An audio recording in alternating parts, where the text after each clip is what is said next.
I would like to share with you a study conducted at the Science Conservation Center for Arts, Faculty of Science, Chulalongkorn University. And our focus is on analysis. A print, not only the document is an appearance, but also understand the material, printing technique, and the conditions of the object. So by the combining of the scientific method and examination of our finding, we get to important knowledge for the conservation and historical research.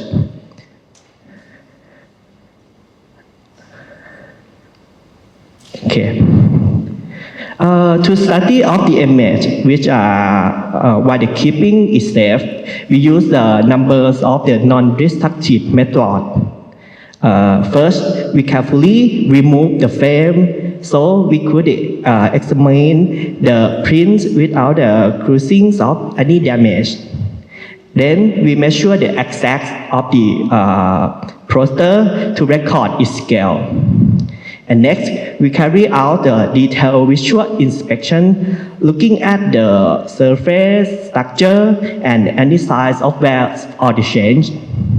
And we took the high resolution photograph to capture the details of the image, and also use the technical photography such as the lagging light, UV light, to reveal the feature that the visible to the naked eye. And we also magnify the print dot to identify the printing method. And use the Photoshop, we digitally separate the colors of the image. So for the under microscopy, we study the paper fiber, and which help us to identify of the types of the paper and how it was made. And finally, we apply the spectrophotometric analysis. This to measure the spectral reflectance of the paper, gives us the importance about the cruise of its material. So during the physical examination, we look closely the print and diaphragm. As you can see in the slide, we check the backs of the frame and the wood board used. We also carefully examine the physical conditions of the printing.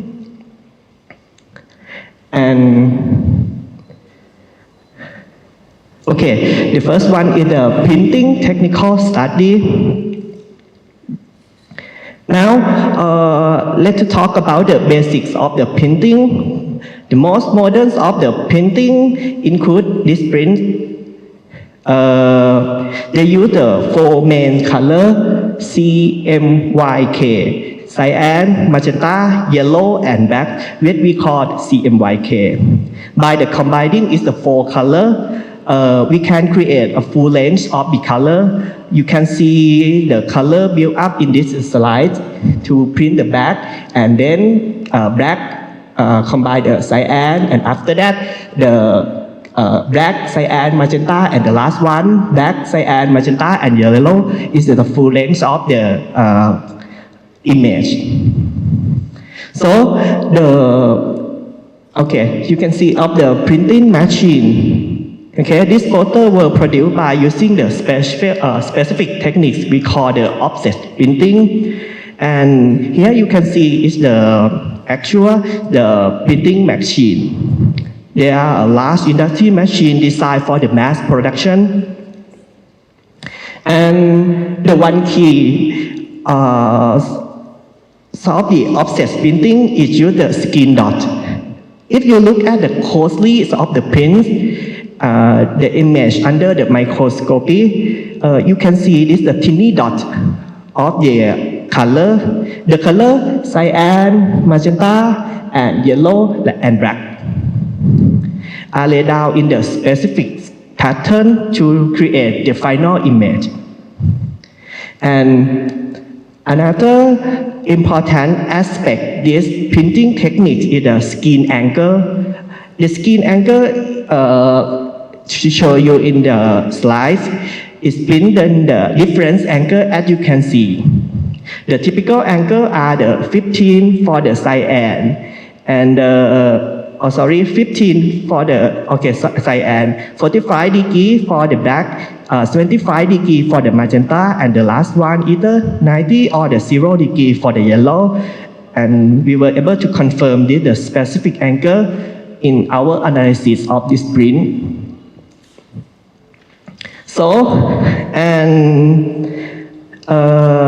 To analyze this print feature, we digital separate the color. This process called process separations allow us to see in each individual color layer, cyan, magenta, yellow, black, and glow. This contribute to final image. We also found some area like a gold color on the poster were not created by the CMYK. This suggests that the special color or additional color for produce this image.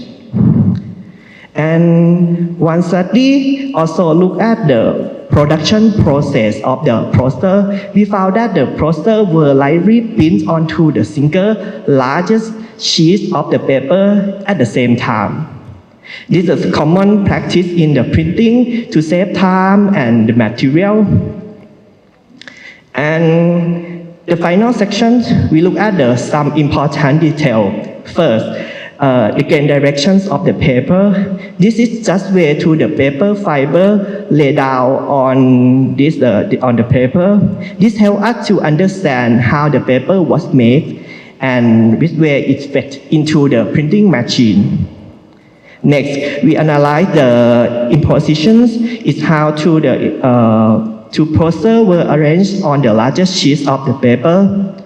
And we also look at the concepts of the impositions, which is the strategy arrangement of the image on the large sheets of paper to ensure that efficiency and use the material to the streamline for the production process.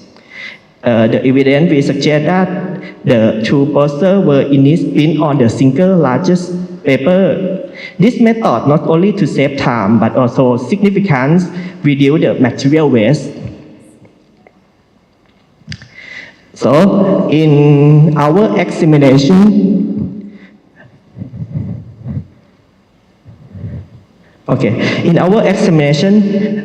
we identify the four standard process: color, black, yellow, magenta, and cyan, CMYK, applied to the separate printing unit on the single page. However, we also observe the presence of the gold color, which cannot be produced by the CMYK.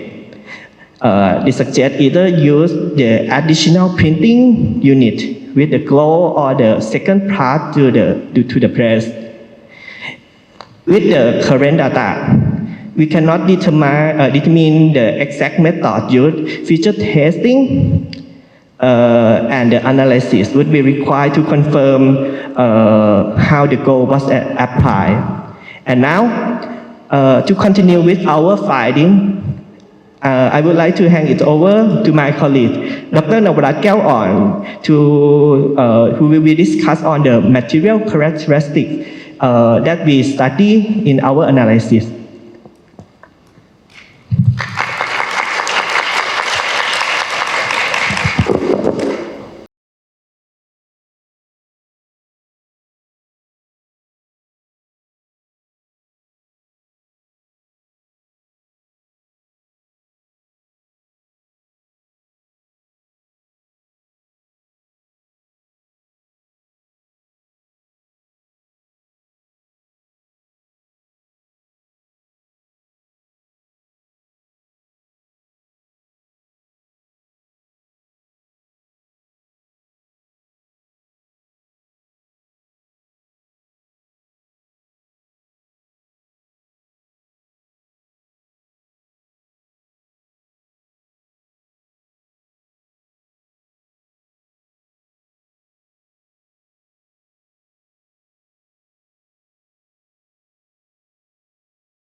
Good morning, everyone. My name is Nawarat Kaew-on. I'm from the Scientific Conservation Center for Art, Faculty of Science, Chulalongkorn University. I'm so glad being here today, and thank you, Coast Studio, for inviting us to participate in this project. So actually, we analyzed, we got four print from Coast Studio, but we deeply analyzed only one print that Dr. Anukul already talk about the printing technology doing for this print. So now I'm going to talk about the study of materials that is used to print this collection. We will only focus for paper for today. Oh, sorry.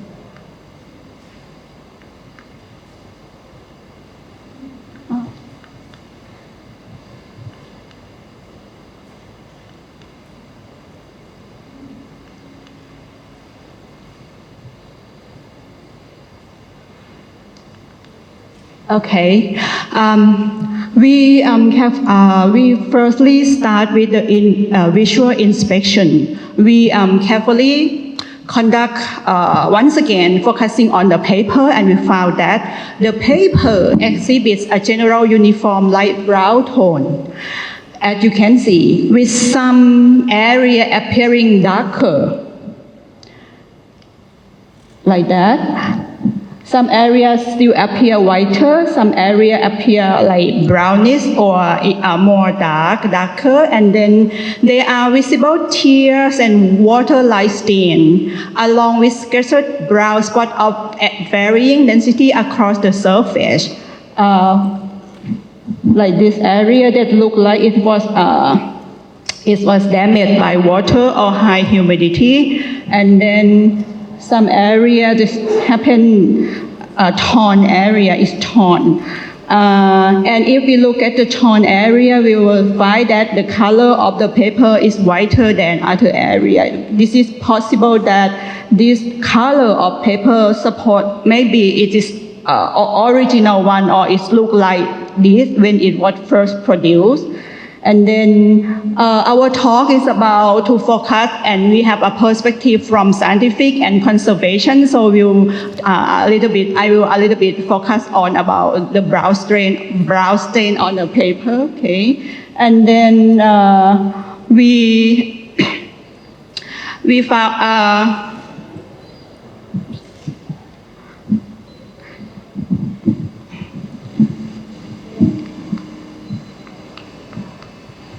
And this, I will skip this one, otherwise we will not have enough time. But this is the basic process of the paper making. And you would know that the paper mostly made of wood, and then we bring the timber to the bark, and then to chip it to be a small chip of wood, and let it to the pulping process.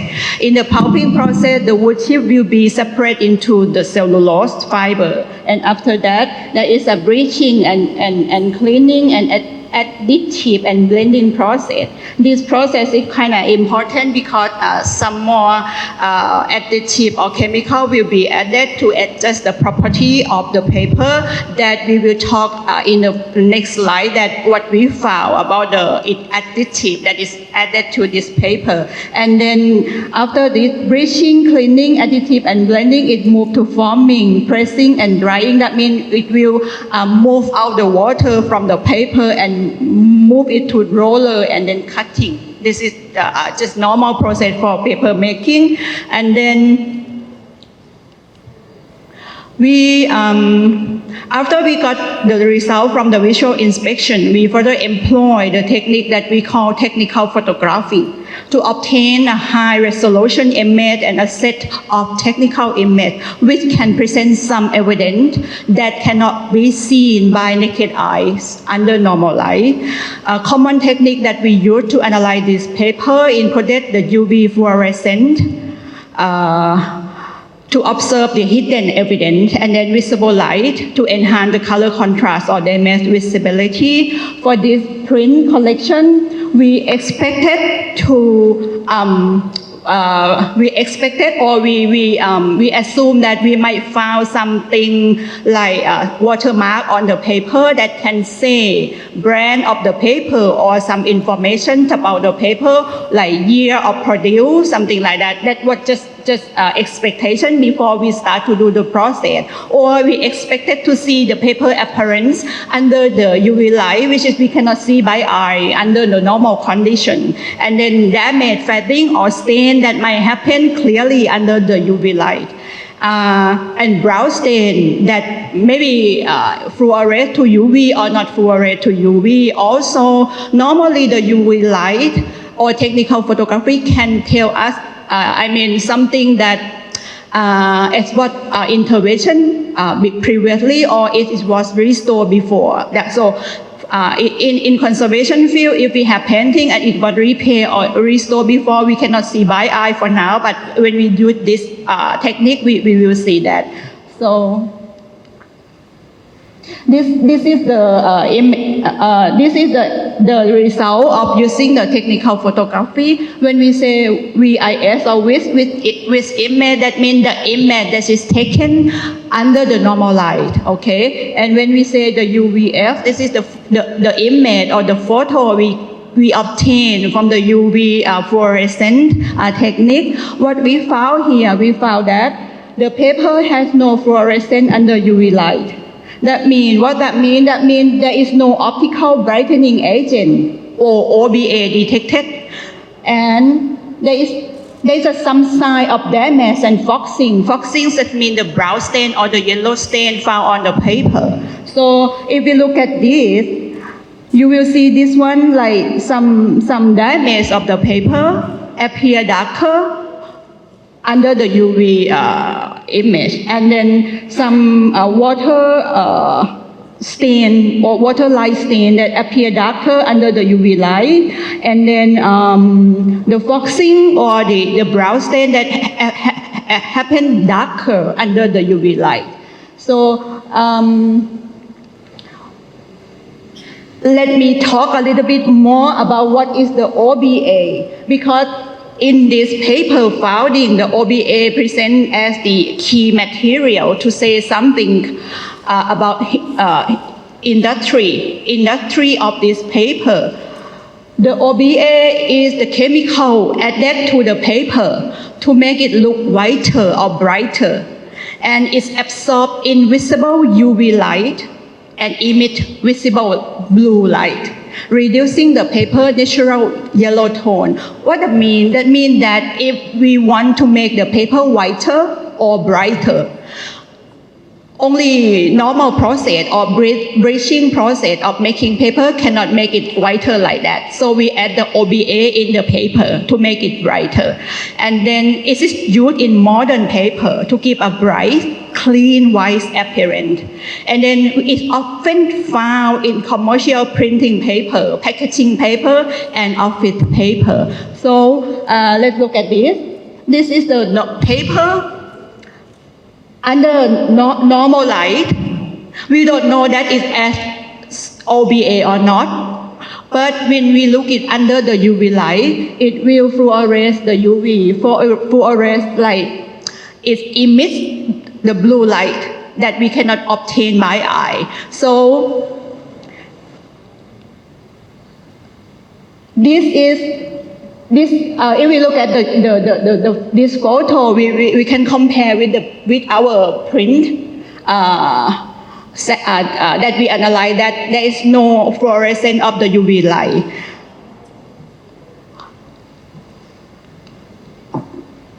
So that is why I say that OBA is a key materials.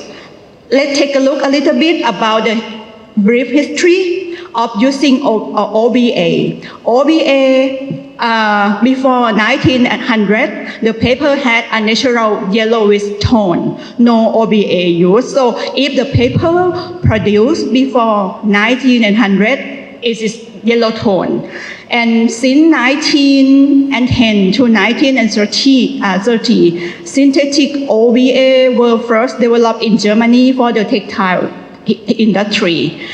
And in 1950, OBA introduced in commercial paper production, especially for printing of fish and coated paper for Japan. Let's focus a little bit more about Japan because this collection is recorded that it was produced in Japan about 70 years ago. So in Japan, in 1950, it was produced and used for printing paper broadly. In 1953 to 1956, the production of the OBA quantity has increased rapidly in Japan. And since late 20th century until now, OBA are widely used in most modern paper. So we question about this collection of Phra Thewa Pinimit print that it has no OBA, and it was recorded that the collection was printed about after the World War II period, and we found that this is no OBA in the paper. So it's supposed to be very possible, or it's recorded that this collection was printed during that time.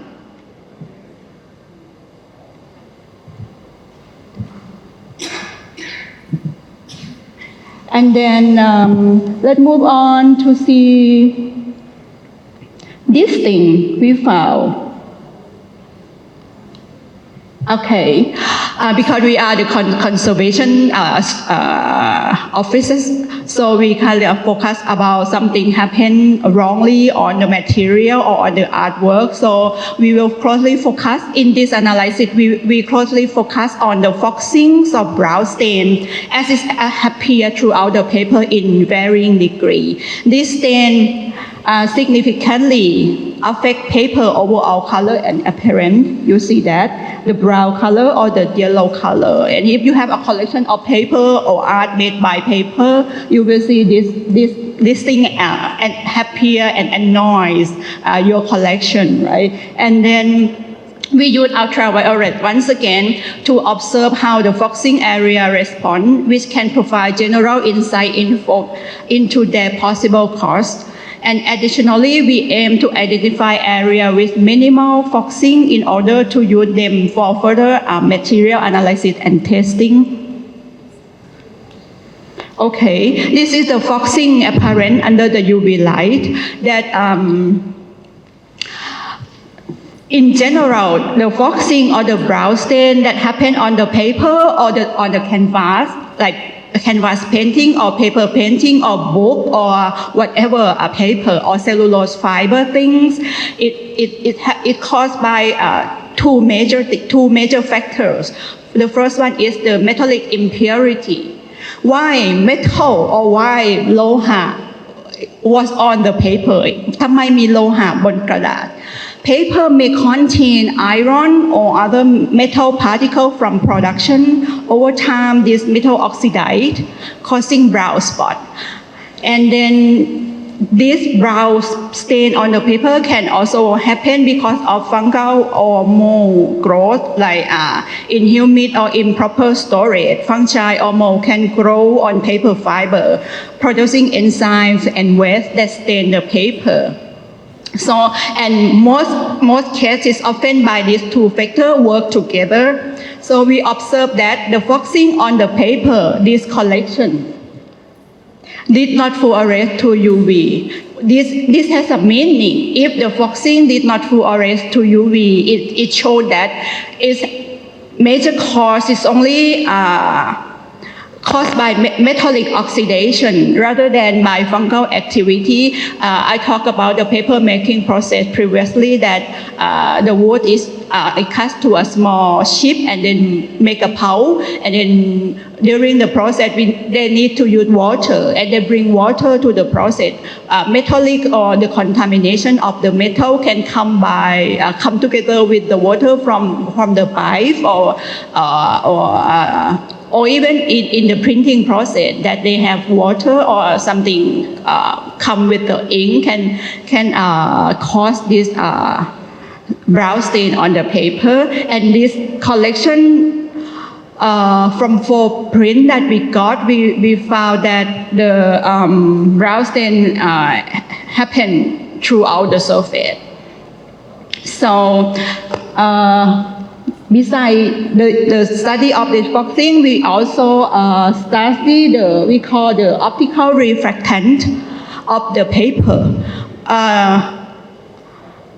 The typical in this slide, you will see the blue line, which is the refractance of the normal paper or typical white paper. And then this paper, this yellow line and the red line is the refractance of brown area and less brown area. Let me explain, make it easier to understand refractance. That means when light come to the paper and it reflects the light. So how it reflects the light, we can present it in a spectrum like this.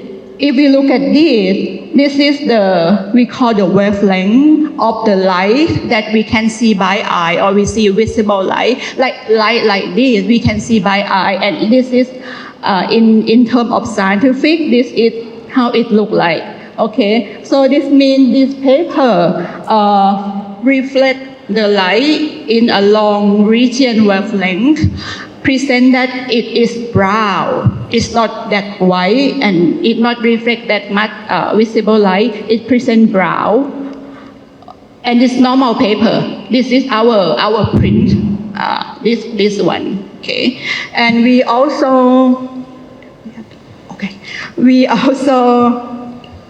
check the brightness of the paper. We check brightness of the paper to understand what is the brightness. Brightness is just how the paper reflects the light in the blue region.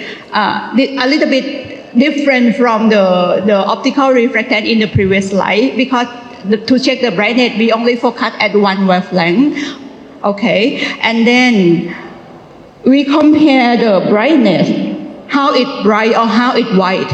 It's very low percentage if we compare with the normal paper like normal A4 paper, or even newsprint paper or recycled paper.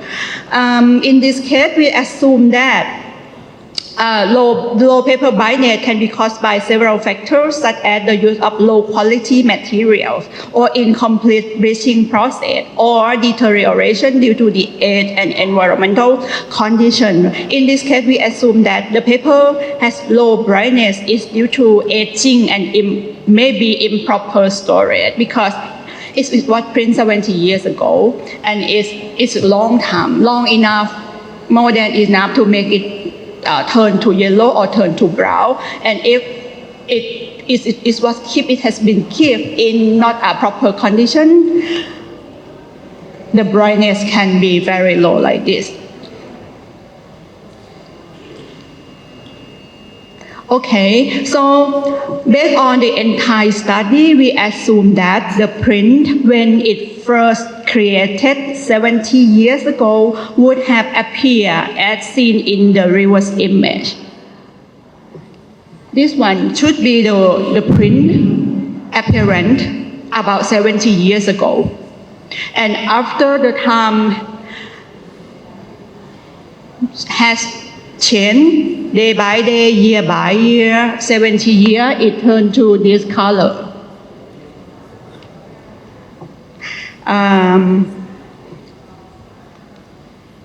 Conclusion.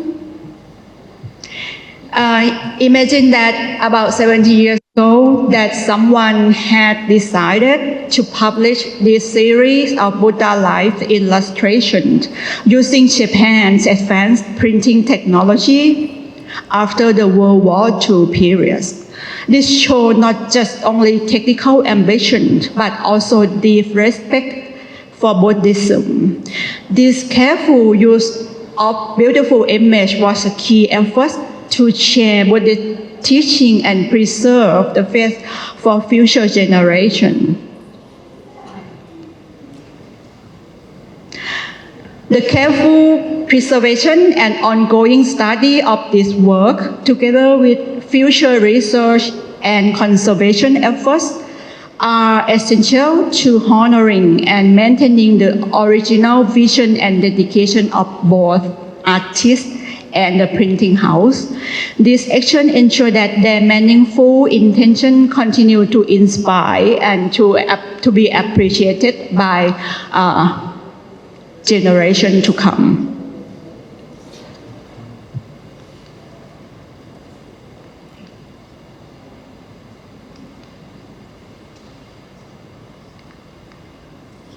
And due to certain limitation, we were unable to study this image from all angles. Therefore, it is recommended to conduct further research on the following topic, like thickness and weight, because this time we cannot we cannot do that because the paper was glued with the wooden panels. And then the fiber structure, examination, the arrangement and type of fiber under a microscope and high technology to identify the paper origin and manufacturing period are also recommended. And then we have no chance to analyze the ink yet, so the analysis of ink component such as pigment and binder can be conducted using the other technique. Also, we recommended to study other artwork to observe material consistency or variation. Thank you. Thank you, Dr. Anukul and Dr. Nawarat, for your grateful presentation. Both of them have